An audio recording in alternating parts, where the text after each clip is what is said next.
My name is Dr. Tartoussi, and every couple of months I get together with a trusty cup of tea and talk to you about all the things you wish your dentist would tell you in plain English.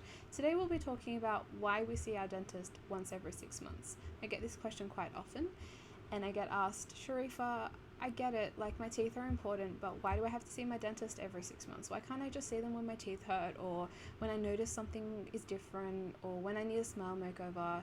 Why can't I just see them when there's something that I know needs to be done? Why do I have to see them every 6 months? And that's a valid question, and for me to answer that question, I want you to go on a journey with me. Imagine this, you're about 18 or 19, you've gotten your license, you're ready to hit the road, you go to the dealership to get a car, and you pick the nicest car that you possibly can with the budget that you have. And when the guy gives you the keys, he tells you, look, you need to service this car regularly. Every 5,000 kilometers, you have to go and get a minor service like an oil change and a filter change. And every, 10,000, 15,000 kilometers, you need to get a major service. And I know my numbers are probably off. Forgive me, I'm not a mechanic. But, he tells you this is specifically what you need to. You hear them, but you start driving and you think, oh my god, my car is absolutely fine. I know my car, it's driving very well. I can skip a service or 2 services or 3 services, and then the major service comes around.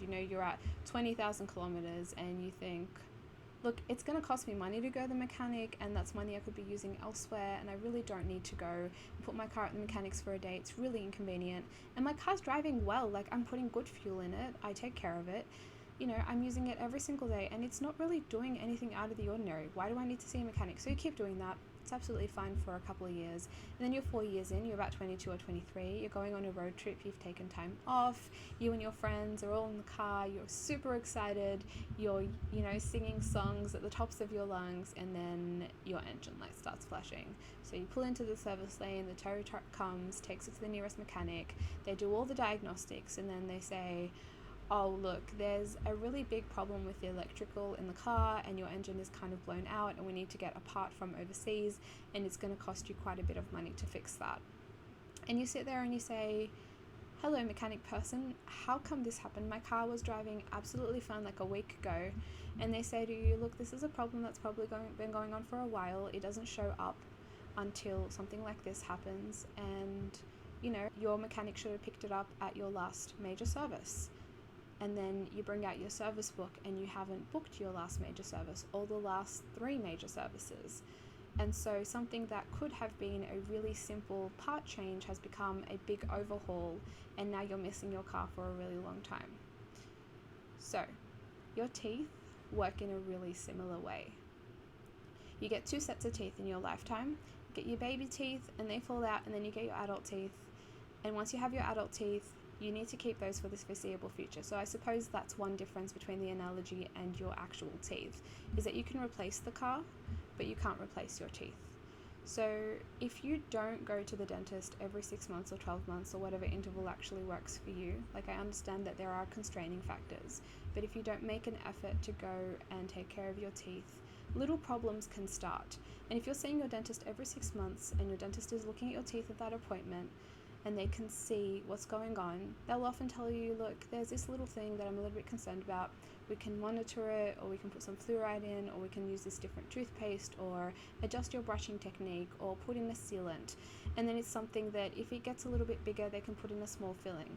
That same thing can be going on for a long time if you don't see the dentist, and then you come in pain and you need a really big procedure, or you need the tooth pulled out. And yes, there are replacement options. We live in a world where replacement options are a thing, but nothing is ever going to be like your natural teeth.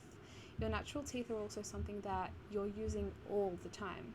So you're putting kilometers on them all the time. So you use them at least 3 times a day to eat, hopefully, and you're using them all the time to speak. So you're, engaging in that wear and tear, and solutions for minor wear and tear are usually low cost and easy to implement, but solutions for major wear and tear can be more costly and sometimes involve losing those teeth, and that's not a really great scenario to begin with. The other thing is, when you go to the mechanic, you get an oil change, you get things maintained. Same thing with going to the dentist and taken care of in order to maintain. Going to the dentist every 6 months is actually a maintenance factor that's actually there to prevent you from running into bigger problems. And that's why we go to the dentist every 6 months. It's the same reason we go to the mechanic to get our car service. It's the same reason that you have any major electronics, you get them serviced every now and then. It's to keep up the maintenance and avoid running into major problems in the future that might not be repairable. I hope that was helpful. I hope you guys enjoyed today's episode, and I will see you in another couple of